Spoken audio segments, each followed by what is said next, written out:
Hi friends, Revathi టాక్స్కి స్వాగతం. ఈరోజు మా బ్రేక్ఫాస్ట్లోకి మల్టీగ్రెయిన్ ఇడ్లీ అలాగే మల్టీగ్రెయిన్ దోశ సేమ్ బ్యాటర్తో చేశాను. మల్టీగ్రెయిన్స్ అంటే అందులో మినిమల్ ఎలాగూ కామన్.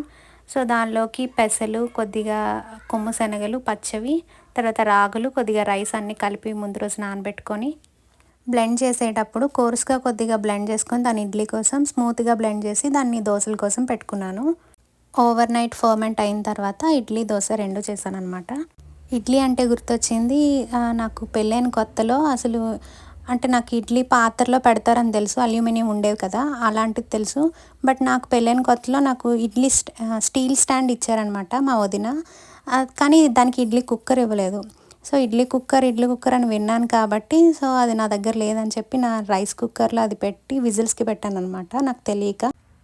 అవి తీరా చూస్తే చాలా హార్డ్గా వచ్చాయి. ఇంకా మా హస్బెండ్ అన్నారు క్రికెట్ ఆడుకోవచ్చు దీంతో, పర్వాలేదు అని. అది ఫస్ట్ టైం నా ఇడ్లీ ఎక్స్పీరియన్స్. తర్వాత మా అత్తయ్య చెప్పారనమాట, ఇడ్లీని రైస్ కుక్కర్లో పెట్టకూడదు, దానికి సెపరేట్ వెజల్ ఉంటుందని. అప్పుడు తెలిసిందనమాట నాకు.